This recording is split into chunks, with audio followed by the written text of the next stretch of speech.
এবার দেখে নিন বেকারি বিস্কুট কি করে এত সহজে বাড়িতেই বানিয়ে নেওয়া যায়। মাত্র 2-1টা উপকরণ দিয়ে আপনিও বানিয়ে নিতে পারেন। আর বিস্কুটটা কত সুন্দর হয়েছে আওয়াজটা শুনেই বুঝে নিন।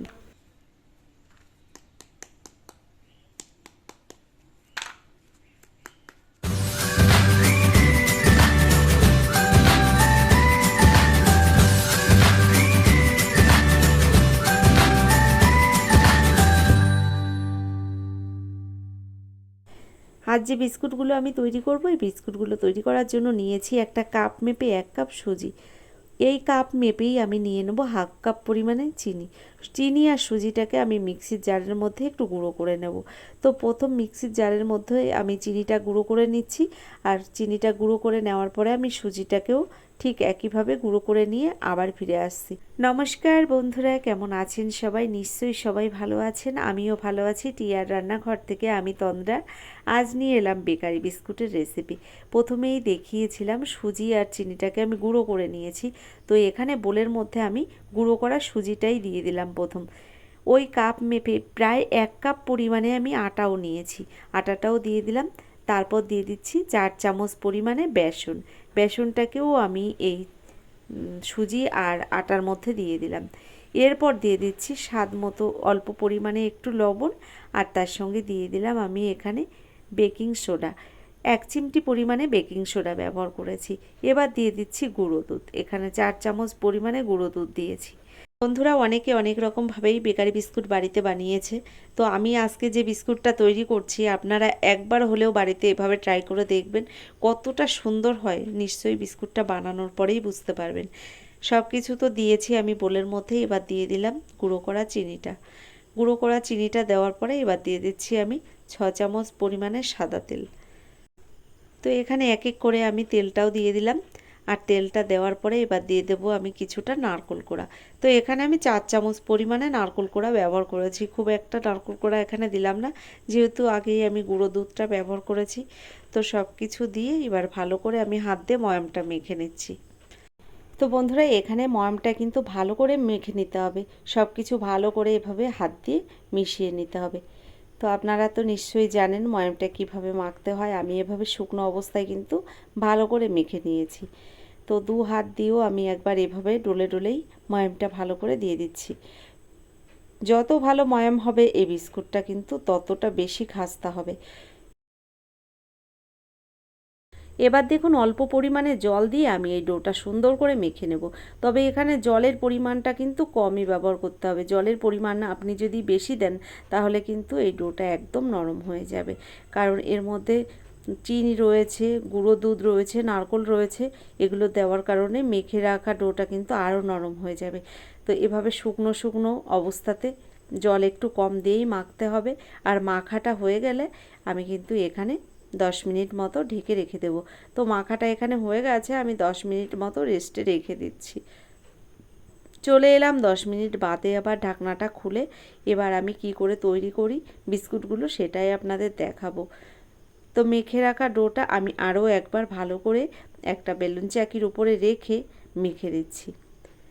তো এভাবে আরও একবার মেখে নেওয়ার পরে তারপর আমি বিস্কুটগুলো তৈরি করে দেখাবো।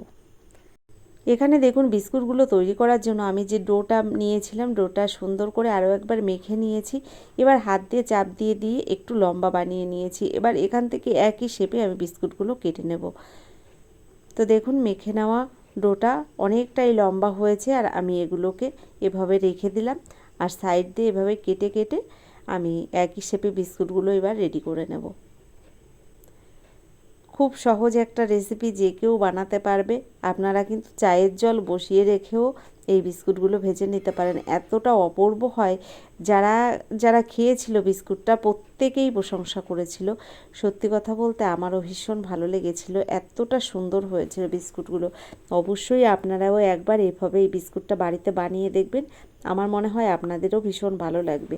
দেখুন এখান থেকে যে আমি লেচিগুলো কেটে নিয়েছি। লেচি বলতে একই শেপে আমি বিস্কুটগুলো তৈরি করব বলে আমি এখানে লেচিগুলো কিন্তু একইভাবে কেটে নিচ্ছি। তার থেকে একটা লেচি নিয়ে আমি হাত দিয়ে কীভাবে দেখুন বিস্কুটটা তৈরি করছি, এটা আপনারা দেখলে নিশ্চয়ই বুঝতে পারবেন। একটা বিস্কুট এখানে তৈরি করে নিয়েছি, বাকি বিস্কুটগুলো আমি ঠিক একইভাবে তৈরি করে নেব। তো এখানে দেখুন একইভাবে আমি বাকি বিস্কুটগুলোও বানিয়ে নিচ্ছি। আর আমি কিন্তু একদম সহজভাবে আপনাদের দেখাচ্ছি, আপনাদের বুঝতে একটুও অসুবিধা হবে না। আপনারা একবার হলেও বাড়িতে এভাবে এই বিস্কুটটা বানিয়ে দেখতে পারেন। যেমন দেখতে সুন্দর হয়, খেতে হয় অপূর্ব টেস্ট। তো এভাবে আমি বাকি বিস্কুটগুলোও এক এক করে কিন্তু বানিয়ে নেব।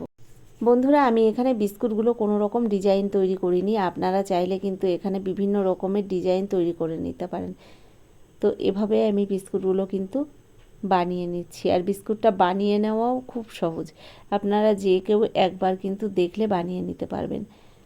দেখুন, আবারও আমি কেটে নিচ্ছি এই ডোটা থেকে লেচিগুলো একই সাইজে, আর একই সাইজে যাতে আমার বিস্কুটগুলো তৈরি হয় এভাবেই আমি কেটে নিয়েছি।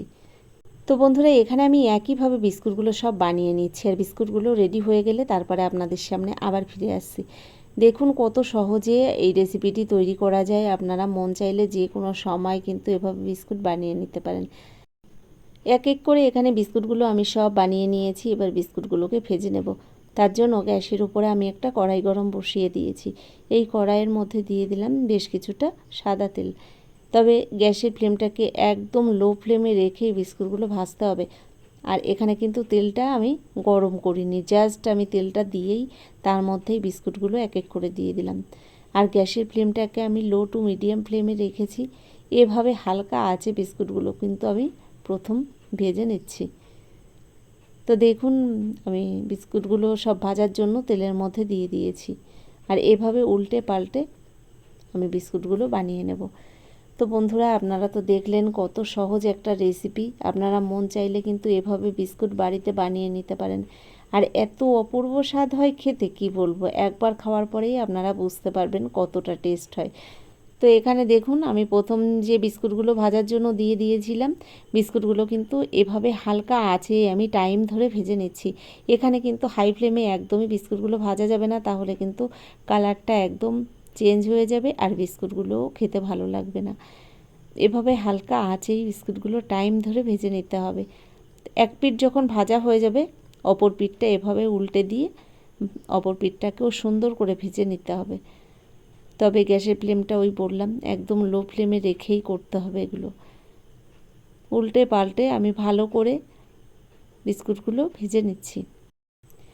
তো বন্ধুরা দেখুন, এক পিঠ ভাজা হয়ে যাওয়ার পরে এভাবে আমি উল্টে দিয়েছি। অপর পিঠটাও সুন্দর করে ভেজে নিয়ে তারপর আমি বিস্কুটগুলো নামিয়ে নেব। দেখুন, অপর পিঠটাও সুন্দর ভাজা হয়ে গেছে। আর কত সুন্দর দেখুন দেখতে হয়েছে বিস্কুটগুলো, খেতেও সত্যি অপূর্ব হয়েছিল। একবার অনুরোধ করব এভাবে বাড়িতে একবার এই বিস্কুটটা বানিয়ে দেখুন। নারকেল দুধ দুটোই পড়েছে, যেহেতু বিস্কুটের টেস্টটা যেন অপূর্ব হয়েছে। বিস্কুটের সুন্দর কালার চলে এসেছে। এবার আমি নামিয়ে নিচ্ছি। প্রথম ব্যাচের বিস্কুটগুলো ভাজা হয়ে গেছে। নামিয়ে নেওয়ার পরে বাকি বিস্কুটগুলোও আমি ওই তেলের মধ্যে ভেজে নেব। তো বন্ধুরা দেখলেন তো কত সহজ একটা রেসিপি, তবে খেতে হয় অপূর্ব টেস্ট এই বিস্কুটগুলো। একবার হলেও আপনারা বাড়িতে এভাবে বানিয়ে দেখবেন, তাহলে বুঝতে পারবেন। দেখুন, ওই তেলের মধ্যে বাকি বিস্কুটগুলোও আমি এক এক করে দিয়ে দিলাম। তো বন্ধুরা, কেমন লাগলো আমার এই রেসিপিটি অবশ্যই কিন্তু আমাকে লিখে জানাবেন। যদি আমার ভিডিওটি ভালো লেগে থাকে, এখনও একটা লাইক দিতে ভুলে গেছেন, অবশ্যই একটা লাইক দিয়ে আপনাদের বন্ধু বান্ধবের মধ্যে ভিডিওটা শেয়ার করে দিতে পারেন। আর যারা এখনও আমার চ্যানেলটিকে সাবস্ক্রাইব করেননি, অবশ্যই আমার চ্যানেলটিকে সাবস্ক্রাইব করে পাশে থেকে